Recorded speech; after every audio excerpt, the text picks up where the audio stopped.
Brought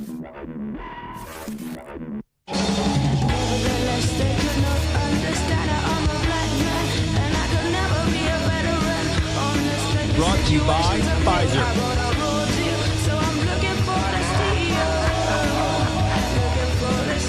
In this video, you're going to see the future. U.S. Treasury is higher. Breaking news. We've got a livestock there. Hello there, you Awakening Wonders. Thanks for joining me for Stay Free with Russell Brand. We've got a fantastic show today. We're talking about the increasing cancellation crisis. Who's going to be left? When a figure like Jon Stewart is nominated for cancellation, at least his Apple show can no longer be broadcast, does that show you that the road's getting so narrow that no one's going to be able to walk it? Unless you had very, very narrow feet. Maybe they've been bound up in some way. I don't know how you'd make your feet that narrow. The first 15 minutes of the show will be available wherever you're watching this. Then, on sweet wings of freedom, we will fly to Rumble, where we will speak freely with Vivek Ramaswamy. Vivek, excuse me, I mispronounced that a little bit. Vivek, that's how I think it's correctly said. Let me know in the chat, will you? Vivek Ramaswamy. We're going to be talking about Trump's guilty plea. We're going to be talking about the necessity for purpose. We're going to talk specifically about the Pfizer revelations and the use of E. coli. It's stuff that we can't talk about openly on YouTube because of WHO regulations. We're even going to talk about the pandemic treaty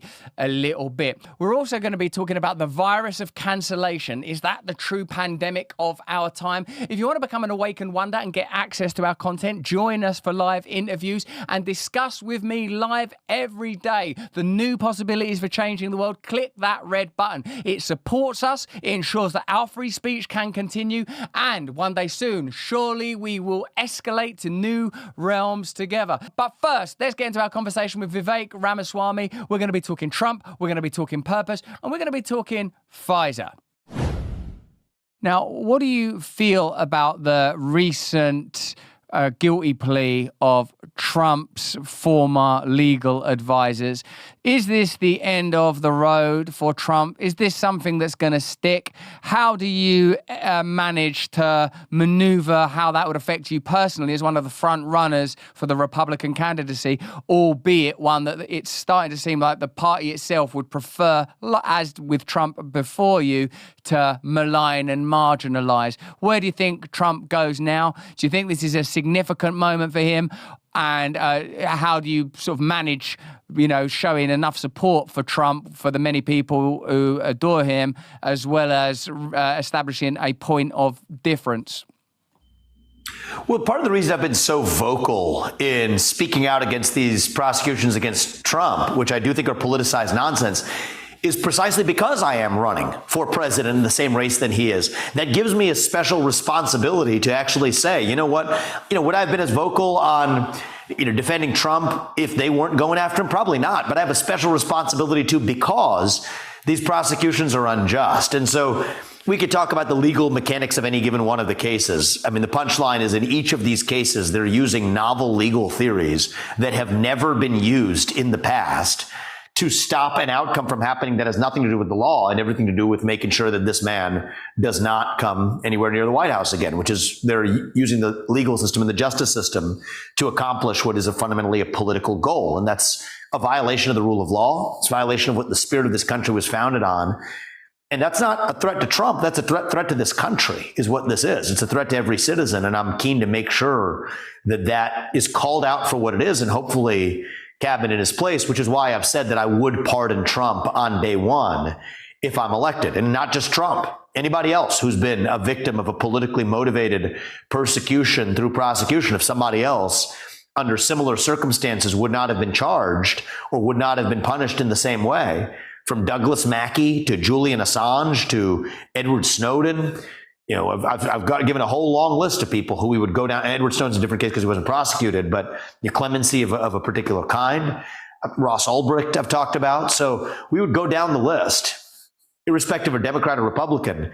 But this is, I bring those names up because it's, for me, about more than just Trump. It's about preserving the integrity of our justice system itself. And so to call a spade, here's what's going on. You have a system, an establishment that has an anaphylactic reaction to this antigen named Trump, that they are stopping at nothing to making sure that he doesn't get there. And I truly believe they will stop at nothing to make sure that this man is stopped in his tracks.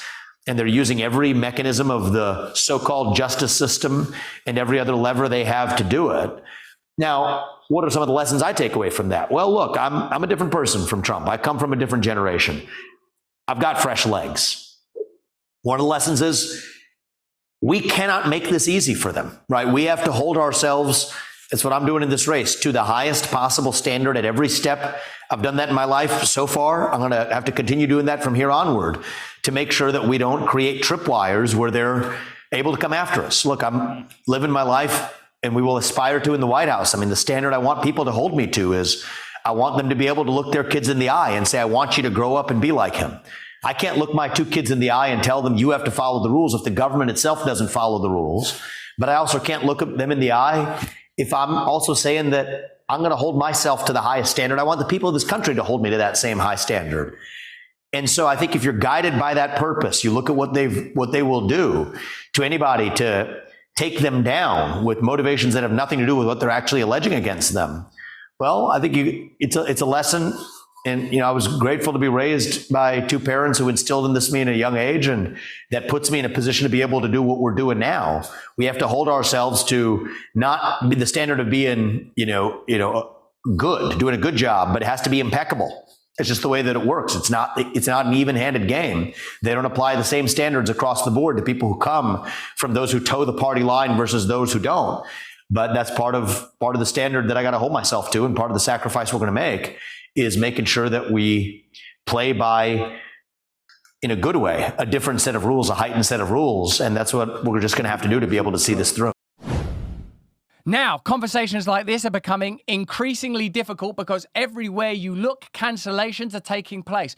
First, they came for people no one cared about, like maybe Milo or Alex Jones. I know loads of you do care about Milo and Alex Jones.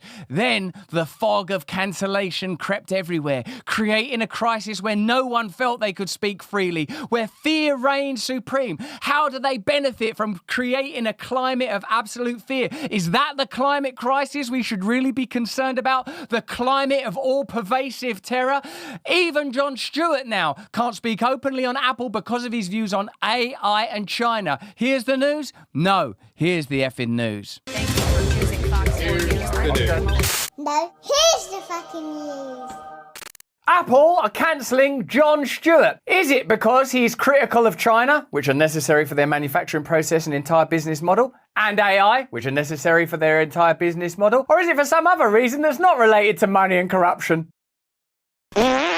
Now, the problem is when you embark on censoring free speech, curtailing and controlling the public discourse, it seems to be a process that gathers momentum. It's very difficult to stop. First of all, you say, well, I don't like that person. They shouldn't have free speech. And it's someone like, Milo or Alex Jones or whatever. Then it ends up being more and more people that used to be mainstream. Anyone spring to mind? And then at the very end of the process, well, not the end of the process, because I'm sure it will continue, Jon Stewart, valid voices that appear to be sort of respected across the political spectrum because of the work that he did with New York first responders around 9/11. He has blue-collar support. He's an intelligentsia, respected guy. He's a mainstream guy. He's been in movies and all that. Now, Apple, who would have seen the acquisition of Jon Stewart's show as a kind of blue-chip acquisition, something that made their streaming service reliable and credible, are having to get rid of him. Is that because Jon Stewart, in the end, is a critical thinker and will ultimately have to say stuff like, wow, what's going on in China? And maybe comment on the escalating tensions between the US and China and the complexity of corporate relationships that are transcendent of national boundaries and are ultimately an expression of a globalist ideology. And certainly the big tech companies like Apple, Facebook, Google, etc. are in that transcendent big tech realm. So ultimately you can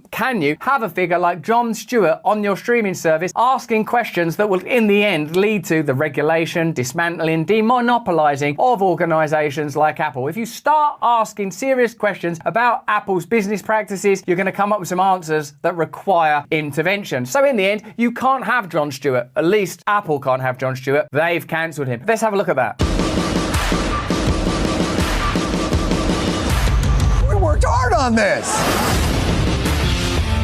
Obviously, they conveyed it as a sort of a serious piece of punditry. Jon Stewart, very respected for his willingness to go out on a limb and talk about the Wuhan lab leak story, for example. He might not be on the same side of the aisle as a lot of you, but Jon Stewart, in my opinion, has a great deal of integrity. That's why he won't be allowed on Apple for very long at all. He's not allowed on it anymore. But where will this end? Let's see how the legacy media reported on this. Jon Stewart's Apple TV show The Problem with Jon Stewart is done after 2 seasons. Staff members say Stewart told them last night he and Apple executives agreed to pull the plug. The former Daily Show host had creative control over the show, but again, according to staff members, Stewart told them the company had concerns about the subject matter for the upcoming season. Oh, the subject matter. I wonder what subjects matter. The planned topics included China, Israel, and AI. Okay. So, John, what are you going to be talking about on the next series?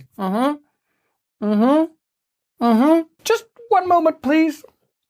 Have Jon Stewart killed? Sorry, what was that? No, I'm saying we're not making the show anymore, but God, it's been great working with you. You're very brave. I mean, it's not me. I wish it was up to me. We just can't, you know how it is, John. Because remember, all of these shows and platforms have to look credible. They have to look like they're telling you the truth. Like, that's why when you watch regular news on CNN or BBC, dum dum dum dum dum, hello, it's the news. This is serious. This isn't just a TV show that's ultimately funded by Big Pharma. What we're doing now is important, and I'm definitely wearing pants under this desk.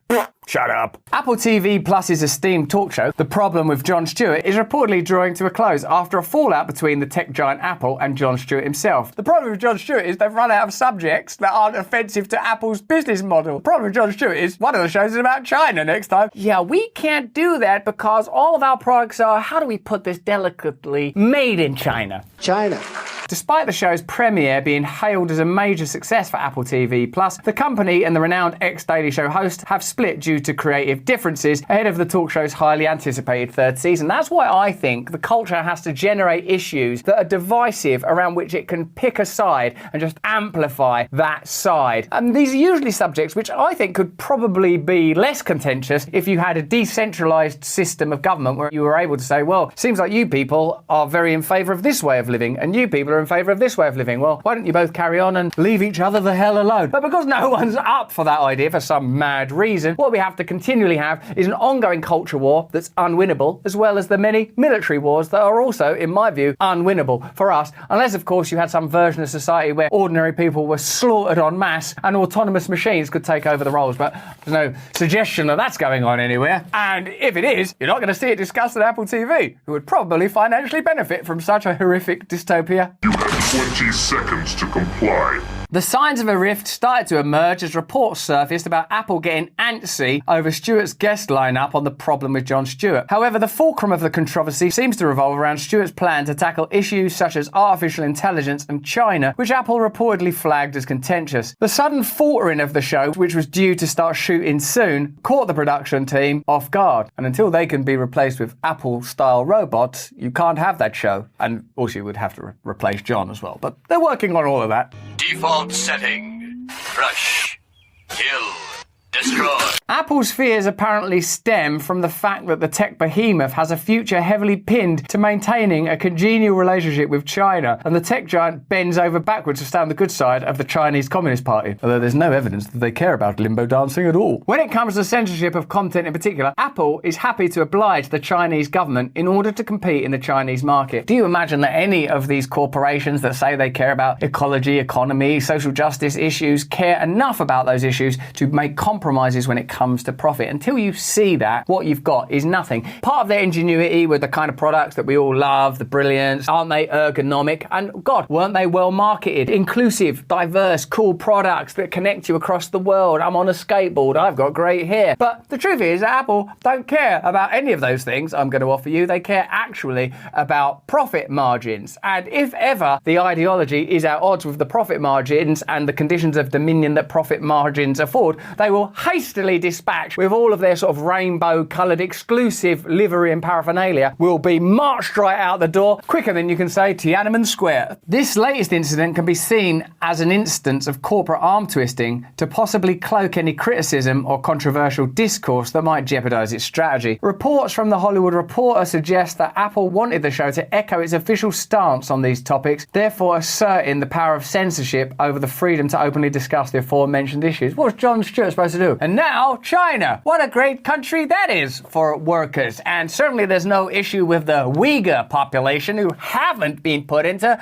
concentration camps. And certainly there's no child labor going on, which is a necessary byproduct of affordable devices that are ruining your life. Stewart didn't bow down to Apple's suppressive demands. He chose to assert his commitment to open discourse and freedom of speech by walking away from the show rather than compromising on the content. The Times report does not delve into specifics about why the show's planned coverage of artificial intelligence in China triggered such strong reactions in Apple's executive echelons. However, it does underline the inherent conflict between corporate interests and the freedom of speech. Yeah, there is an inherent conflict. And in fact, when we talk about globalism here, we mean the conflation of these interests. When the state and corporations are entwined to the degree that the function of the state and the execution of policy becomes determined by corporate interest and is transcendent of national sovereignty in two ways, i.e., one, the population of a country can't prevent it, prohibit it, vote against it, and two, it's happening in numerous countries simultaneously across the world, and you see simultaneous legislature passed to support this evident agenda, as with the many current censorship bills brought about by the censorship industrial complex. What you have is entirely at odds, not just with free speech, but with humanity itself. Free speech is just one of those principles that we'd all agreed was a non-negotiable, even though we all recognise it could lead to conflict and people's feelings being hurt and listen to stuff you don't agree with. In fact, that's the whole point of it. Once you start rolling that back and saying we trust this group to regulate free speech, then you're beginning to open the door to forms of tyranny. And when you see that there are institutions, entities and partnerships on this planet that have unprecedented power and a plain agenda, which is not about your protection and your service, then what you have is, yes, very much a conflict between corporate interests and free speech. That's perhaps one of the determining arguments of our time. It's not surprising that a tech giant like Apple would rather trim its content than jeopardize its relationship with a key market player like China, indicating a shift in power dynamics from content creators to corporate movers and shakers. I wonder what's going to happen to Apple with the apparent escalating tensions between US corporate interests and China, the ongoing apparent amplification of stress in that region, people lobbying, rallying even for war and conflict in that region. What's that going to do to those corporate interests? Do they benefit from war? I mean, it just presents us with a lot of questions. Questions that Jon Stewart will not be analysing on his Apple show because Apple don't want those questions asked or discussed there. At the time of writing, Apple has yet to give a reason for the cancellation. Why are people assuming that the reason for Jon Stewart's show's cancellation is connected to China? Could it be some of these reasons? The nature of Apple's relationship with China. As Apple and its flagship iPhone have grown to global dominance over the past 2 decades, much of that has come with the help of... Yeah. Comments? It's China. China! Like a certain little cold that really made its mark, like Beatlemania, the problem started in China. China. Consider the following. Over 95% of iPhones, AirPods, Macs and iPads are still made in China. Oh. In the second quarter of this year, more iPhones were sold in China than in any other country, including the US. Oh, so it's their most important market. Last year, about 90% of Apple's total revenue came from China. And it was $74 billion. Okay, so there are some financial imperatives. I mean, Apple is one of those things that's so bloody enormous, we can't even really think about the scale of it. You can't conceive of Apple. That's why odd, extraordinary stuff like the cobalt mining, children in the Congo, digging that stuff up, just gets kind of, that's too much to think about. Just give me something simpler to think about where I can say, I'm on this side or I'm on that side, because none of us really are on the side of children digging for cobalt in Congo. Well, actually, if you've got an iPhone, you are on that side, and I've got an iPhone. One of the other contentious subjects that Jon Stewart was due to discuss in his now cancelled show is AI. So what's the relationship between Apple and AI? Of course, their products will presumably deploy AI, but is there anything else? Apple are part of a group of Silicon Valley companies helping the Pentagon in the AI arms race. Oh, well, just Silicon Valley and an arms race. Nothing that heavy going on, just a race made out of nuclear missiles and stuff that's going to kill everyone. Nothing that contentious. The Pentagon Silicon Valley Defense Innovation Unit recently appointed Doug Beck, a vice president of Apple Inc., as its new director. What? Someone that used to work for Apple working at the Pentagon now? That's not what happens. Oh. Wouldn't you like to see Jon Stewart's take on that? Yeah, I would actually. I think Jon Stewart would be incisive, come up with some brilliant jokes about it. Not on Apple, he does. doesn't. Beck, who served in the US Navy for 26 years before joining Apple, where he reported directly to Chief Executive Tim Cook, is regarded as key to accelerating plans to bring the military and Silicon Valley close together. Every night before I go to bed, I don't know about you,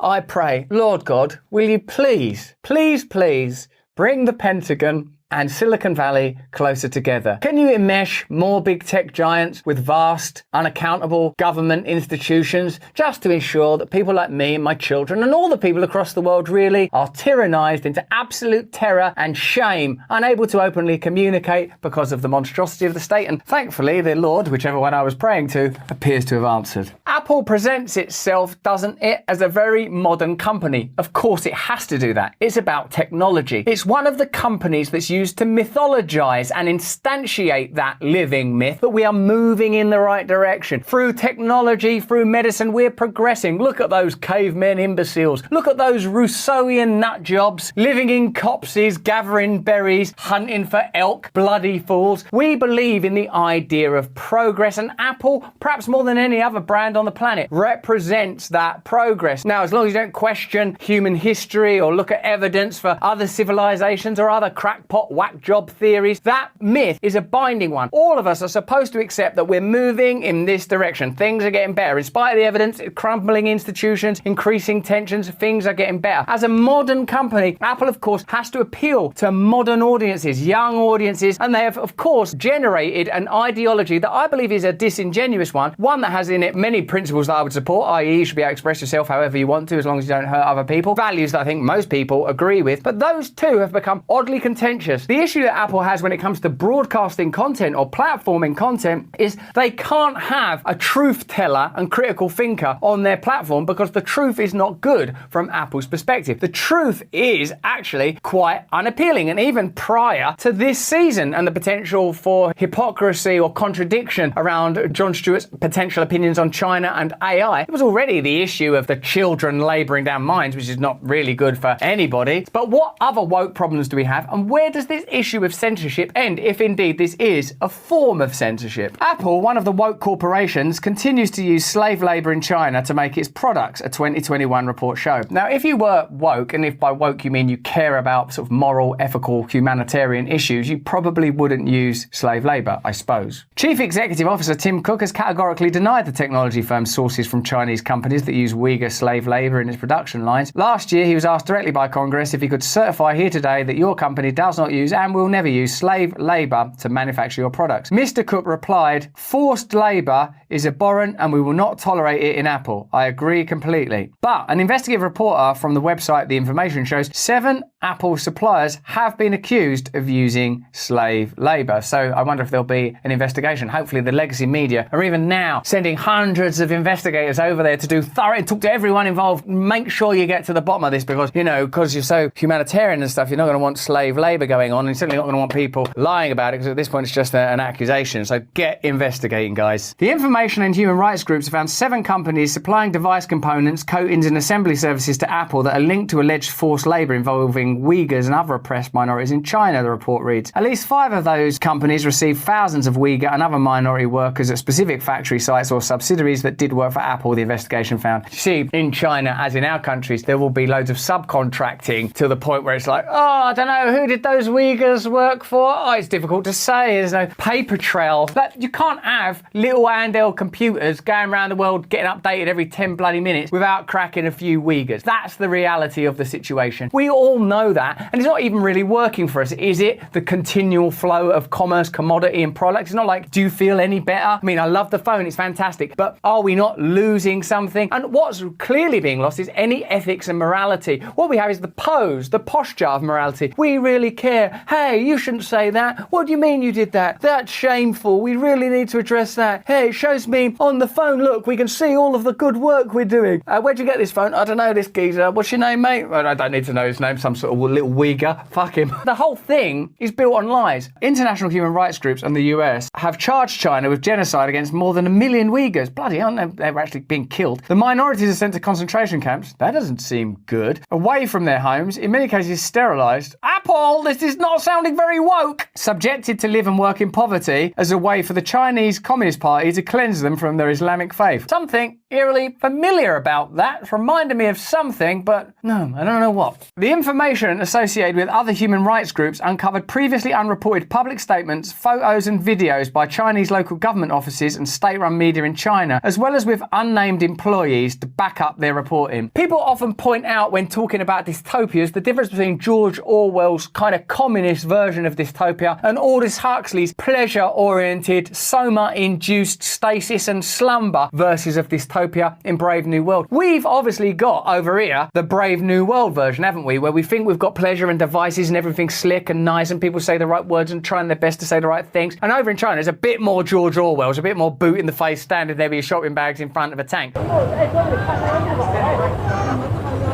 But the fact is, dystopia is already here. How can I make such a claim? Well, when the pandemic happened and we saw how China were able to respond as a result of being a declared and obvious autocratic society, we first of all thought, we'll never be able to do that in our countries, but we managed just fine, didn't we? Turns out it's pretty easy to just switch off life like that. Stay in your homes, do as you're told. People didn't go, no, wait a minute, we're a democracy. Well, some people did, and those people were cancelled either then or just a little bit down the line. They found a way to cancel them. So what this shows us is, in the end, you can't have free speech at all. You might not like right-wing libertarian people. You might think, oh, I don't like them. But the fact is, Apple are unable to platform Jon Stewart because Jon Stewart will say things that Apple cannot have said on their platform. Not because Jon Stewart's not woke or Jon Stewart's not clever or not compassionate, but because Jon Stewart is critical of corrupt power. In a statement to The Information, Apple said that despite the restrictions of COVID-19, we undertook further investigations and found no evidence of forced labour anywhere we operate. We will continue doing all we can to protect workers and ensure they are treated with dignity and respect. Yet Mr. Cook continually pushed back against Congress, lobbying to weaken a bill it was crafting, preventing US companies from using slave labour in China. Oh, why? Why would you do that? That doesn't make sense. In a December 2020 report, the Tech Transparency Project found one of Apple's most well-known iPhone suppliers was using forced Uyghur labour in its factories. Well, that's the end of that then. China became a key component in Apple's supply chain in the 90s and early 2000s because of the country's vast number of low-cost labourers. We are interrupting this vital stream about cancellation and the way that censorship is increasing because we need you strong. If we're going to change the world together, we got to be fit and healthy. Russell, how do you survive under the freight, the weight, the cargo of attack that you are enduring? I'll tell you how. I stay healthy, I stay awake, I stay stocked up on Black Forest supplements, including NMNs, a derivative of B vitamin, which plays a vital role in energy production. I'm energized. Muscle regeneration. They're regenerating metabolism and gene expression in the body. If you are going to do a pull-up competition at some stage with RFK, you got to have NMNs coursing through your mighty veins. NMN replenishes declining NAD plus levels, which drop around 1% a year, meaning a 50-year-old has roughly half of their youthful levels of NAD plus, which is found in all living cells and is essential for life itself. It's the intersection between the material world and the world of God. Now, of course, Big Pharma is trying to monopolize NMN by changing its status from a supplement to, I don't know, a weapon, no, a drug. And they want to charge a lot of money for it too. You know how they monopolize stuff. Obviously, their intention, they claim, is probably to protect you or something. But obviously, we know that they're trying to corner the market and prevent you from staying strong. Try NMN. An anti-aging and NAD plus booster. Go to blackforestsupplements.com/Russell and use the code Russell. 4 caps, 2 S's, 2 L's. These people are good partners. They want you well. They want you healthy. They want you strong. I take this every day. It keeps me sane. It keeps me strong. It keeps me going. I want you to have access to it as well. 25% off if you use the code Russell. Okay, let's get back into the censorship and cancellation crisis that is devouring what's left of the mainstream. Apple seems willing to overlook China's ongoing human rights violations in order to have access to this cost-effective manufacturing base and the country's 1.4 billion consumers. It's also willing to overlook its commitment to Jon Stewart. I mean, of course it just has to. And it's not even, I suppose, like I'm really blaming Apple. Apple's just the system. Apple is in itself a projection of a set of ideals. No? Apple came about as a result of some ideologies that are not regulated or not controlled or not pushed back on because of ideas like centralization, globalization, progressivism, materialism, materialism and rationalism. This is housed in a philosophy that I would say should be as open to interrogation as any particular religious ideology. You might say, we want to form the world according to Judaic law or Christian law or Islamic law. And you go, well, hang on a minute, should we look at this? Because rationalism and materialism have to be judged according to their results. And the results are in, and they ain't looking that good. Global war, massive corporations that lie and don't own the fact that they require slavery, products that appear to be contributing to demoralizing and demonizing our consciousness. Is there a better way? Is there a different way? Can we attack it, critique it, or even discuss it? Not on Apple, you can't. Apple has a history of cowering to the Chinese Communist Party. In 2019, Apple removed HKmap.live, an application pro-democracy protesters in Hong Kong were using to track police from its app store. Wired reported around the same time that Apple began hiding the Taiwan flag from users in Hong Kong and Macau, reinforcing the CCP's One China policy. Additionally, Apple told some of its television producers to avoid portraying China in a negative light in their productions, as not to anger the CCP, BuzzFeed News detailed. Look, we all have alliances, we all have sponsors. I mean, you won't see me saying stick 'em, you all the bad guys anytime soon, but you have to wonder what the consequences are when stuff's happening on a global scale. That's why what we need are independent media, demonopolized big tech organization, decentralized government. The more these things coalesce and come together, the more damage they do while continuing to claim to serve you. And we pass on the savings to the consumer. What savings? We pass on the dead Uyghurs to the consumer. I don't want them. Moreover, to comply with CCP, Apple removed the New York Times and other private networks from its Chinese App Store and began storing Chinese iCloud accounts in China, making it easier for the government to potentially obtain information on its citizens, Wired reported. I wonder if they cooperate with other nations' requests of that nature. Let me know in the chat. Yeah, Apple wants Americans to believe it's woke, virtuous, and promotes a just world for everybody. It's probably about as true as Coca-Cola is youthful. Coca-Cola is delicious. Apple products are great, but they're not anything else than that. They are not any kind of ideal. That connection we're making in our own mind, and we have to stop making it, because the facts are Uyghurs are likely used for slave labor, children are mining for cobalt, not just for Apple but for other smartphones too, and Jon Stewart, he's a real victim here, is not able to openly express his opinions on China or AI because it would be at odds with Apple's ideology, and that is obviously frivolous compared to the exploitation of children or genocide, but it is one of the components in the kind of globalism that we're continually critiquing here. You have no power. You cannot trust the media. You cannot trust the judiciary. You cannot trust the state. They will do anything they can to prevent you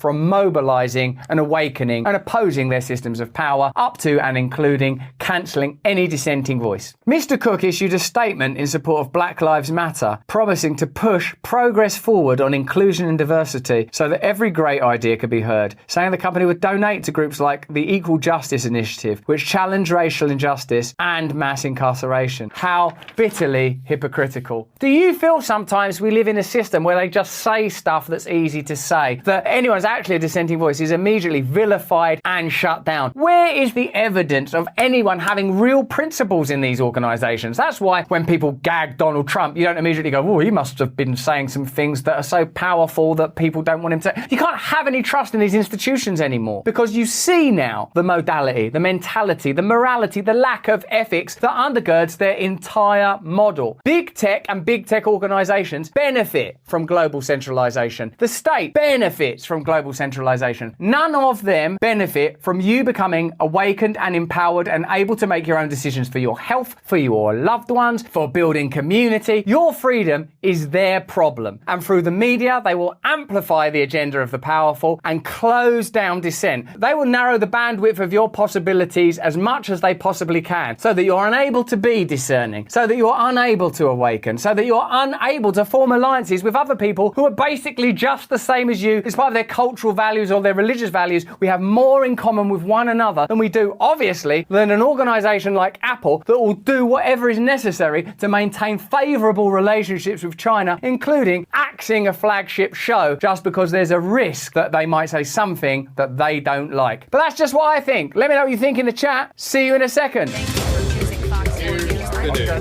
No, here's the fucking news. Let me know in the chat how you feel about the increasing power of cancellation culture while we continue our conversation with Vivek Ramaswamy. Is he the solution? Is bipartisan politics the solution? Or do we need independent thinkers and independent media to come together to oppose this system? back to Vivek Ramaswamy.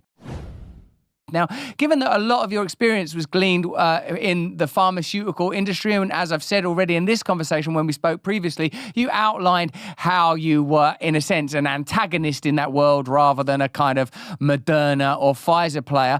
I wonder what you feel about recent revelations that the vaccine, for the Pfizer vaccine specifically, given to the public was different from the one tested in clinical trials. And that included the use of E. coli in terms of its plasmic component and other undisclosed components, including SV40, which is a cancer-promoting component.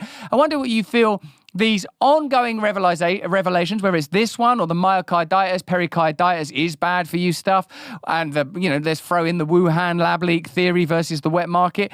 What do you think America and the world have learned during the pandemic period about authoritarianism, about the role of the media amplifying propagandist messaging that facilitates the powerful? And how would you ensure nothing like that ever happened again, particularly with the WHO marching forward with a treaty that could mean that they demand 5% of the health budget of any member nation? What do you think about all that, Vivek? It's unbelievable. So a lot there. A couple things. One is there is no doubt.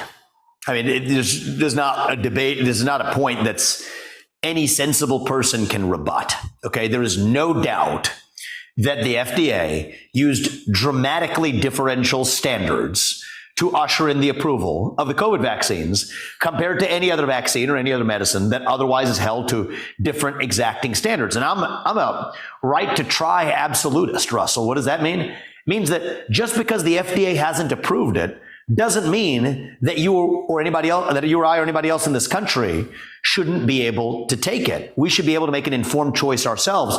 But the other right part of right to try is the right not to try. Just because they have forced it through a process using unprecedented standards to do it doesn't mean that you should ever in any circumstance be forced to take it. So I'm a right to try absolutist in both directions. And there is no doubt that they use differential standards to push this through. The same FDA that says you cannot even try a vaccine or a medication that has not been through 10 plus years of testing and been through the same process. And, in the world of biotech, there's this old adage, process is product.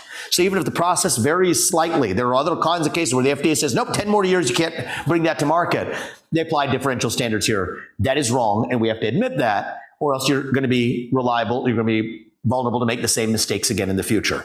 As a matter of policy, I think we got to look to the future, but how do you correct the past?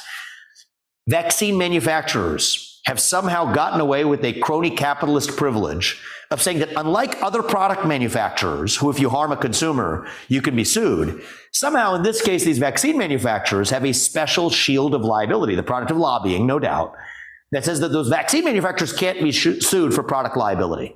That's a different set of rules. I will strip that. That's I need Congress to do it, but I will push that through, and Congress and we're going to get Congress to come along on that. Strip back that crony capitalist privilege that allows these actors to act with impunity. That's wrong. That's just one example. It's not an end-all be-all solution, but it's an easy thing we can do. What are the lessons we've learned? It's during times of crisis. I mean, it applies to the earlier part of the discussion we were having relating to war. It's during times of crisis or so-called crisis that we need to protect free speech and open debate the most. I don't think we would have shut down the schools or the economy if we had been allowed to debate the lockdowns. I don't think we would have waited 2-3 years to slowly, carefully admit that virus came from a lab in Wuhan, that it was a man-made virus. We would have known that sooner if you had been allowed to say that it was a virus made in a lab. I don't think that the vaccine mandates would have withstood public scrutiny if you had been actually allowed to debate it on the merits, including both the risks included. So that's one of the key lessons is free speech is not meant for the easy times. It's meant for the hard times. That's when we need to defend it most. And that relates to the merits of the wars that we're sleepwalking our way into as the United States and beyond. And then you raise a question about institutions like the WHO. This one's easy. If you are hostile to the sovereignty of the United States of America, then I will not use our dollars to fund you. We will defund the WHO. Hell no is the answer to the WHO. And the answer as well is we will also, by the way, bring zero-based budgeting to any source of funding. And foreign aid, so-called aid in places like Central America or other parts of the world, no, we will ask what advances the U.S. interest if we're using U.S. dollars to fund it. The WHO does not advance U.S. interest, so we're not going to fund it. But I'm going to bring that mentality of zero-based budgeting to the deep state abroad. I mean, that's what these multilateral international three-letter agencies are. But that's what the three-letter agencies are here in the United States. The SEC to the FTC to the FDA to the CDC to the God knows what, to the FBI, to the Department of Education. We'll apply that same standard, zero-based budgeting.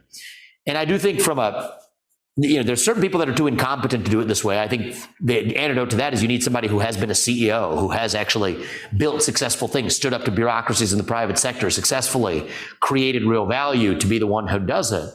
But certain people in there are plenty smart to do it, but they're corruption captured by financial forces. And you got to make sure that you have somebody who's at least independent of those financial forces to be able to do the same thing. And so that's the kind of leaders I think it's going to take. And I think it's a benefit, Russell, to also have leaders from a different generation that in some ways haven't been captured by the same muscle memory of the last 30 years or the last 130 years for that matter. I think that we have to break away from some of this is neither corruption nor incompetence, but is just habit. And I think it's important that we get to truth. It's easy to pin the tail on any one of these things. They say it's all incompetence or it's all just corruption. These are important parts of the story, but some of it is just habit and muscle memory. Inertia, momentum in a direction that you happen to have gone. And so it's all of these things, right? And so there's no silver bullet. There's temptations that we might have to say there's one silver bullet to a complex pathology. The reality is there's a complex set of forces that account for why we are where we are. And I think it behooves us not to fall in love with our favorite solution and to pin the entire thing on that donkey's tail when you got to see the whole thing for what it is. It's a combination of inertia, combination of laziness, combination of outright levels of stupidity that you could not imagine combined with a level of cynical corruption that fuels the machine. And it's all of the above. And so I think when we think about what leaders lead us forward, it's you got to see that problem for what it is before, imagining that there's some silver bullet. There's not. It's going to be a plethora of partial solutions. That's how we get there. In a way, you're already bringing about revolutionary perspectives and revolutionary conversation. And even, in fact, on an essential level, your energy and, but to a degree, persona are bringing some necessary radicalism, certainly into the Republican primary process, and hopefully it goes further than that. Do you feel that these are a few things I'd like to put before you before we wrap this up, and thank you for all of your time today, Vivek. Do you think that some important components for genuine advance to occur are, one, decentralization wherever possible, or federalism as it's known in your country, i.e. the role of governors and mayors, where possible, people should have a maximum amount of power? And do you think it's important that independent thinkers and people with a different perspective enter politics to ensure that these atrophying institutions are boosted? And what advice would you offer, and what warnings would you offer to anyone thinking who's not from a conventional political background if they're thinking of entering into that space? What are the risks? What challenges will you face?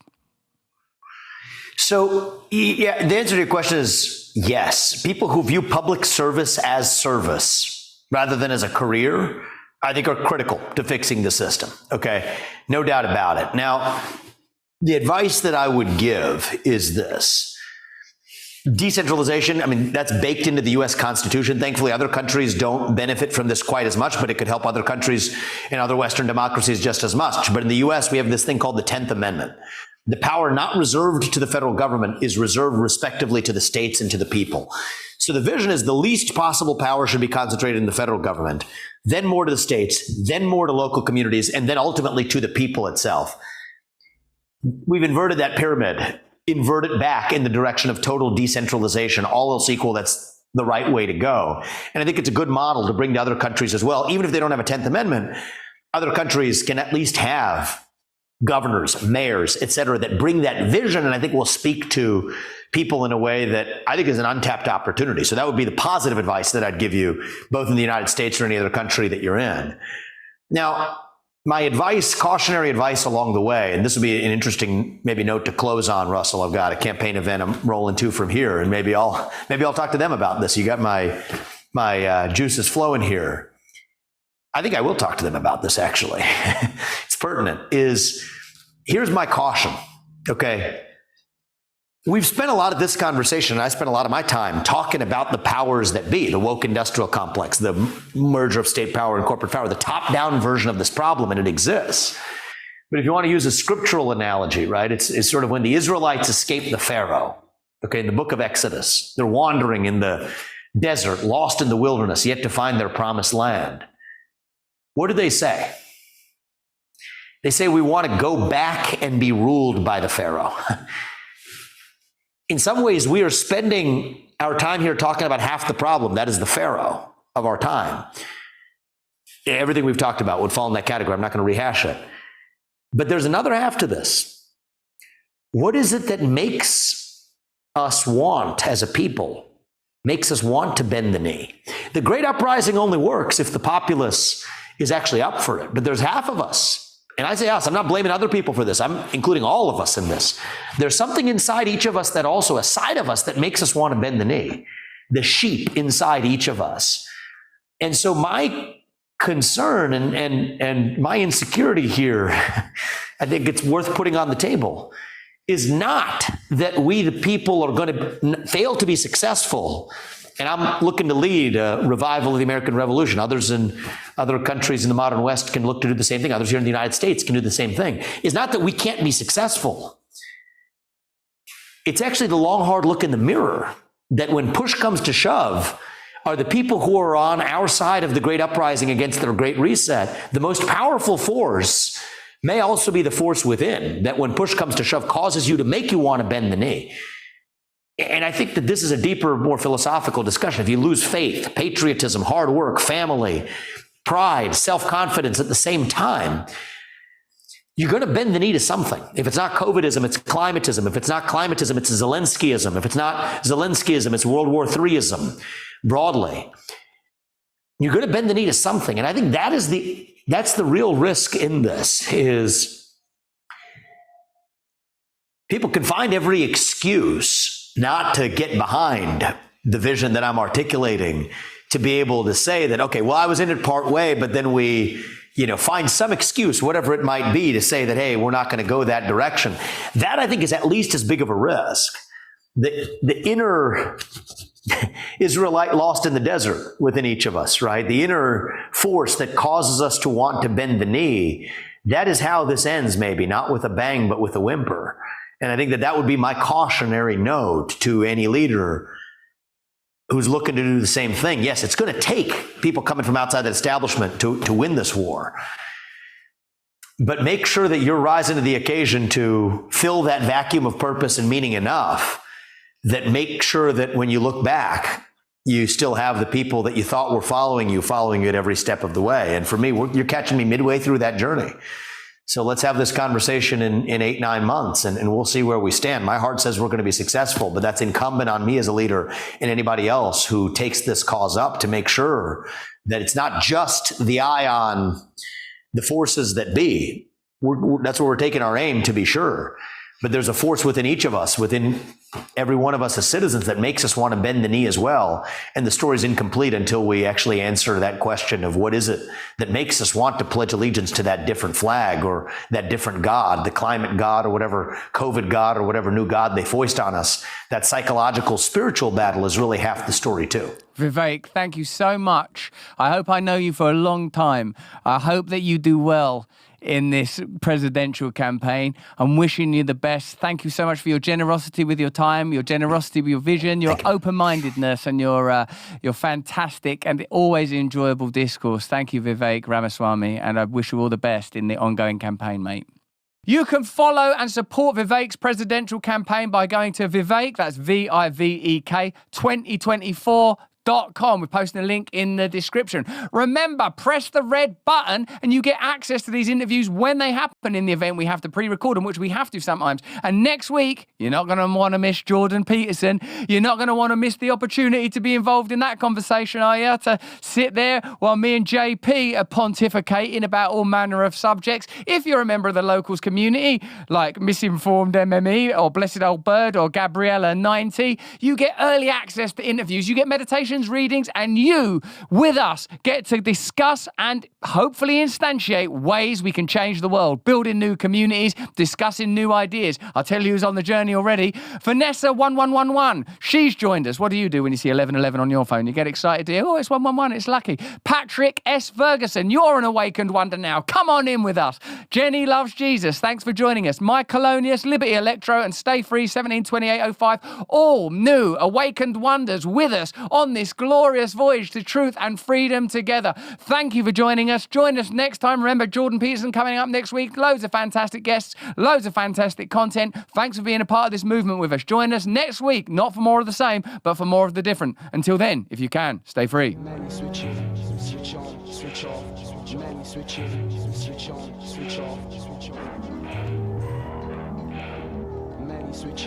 Switch on, switch off, switch on, switch off.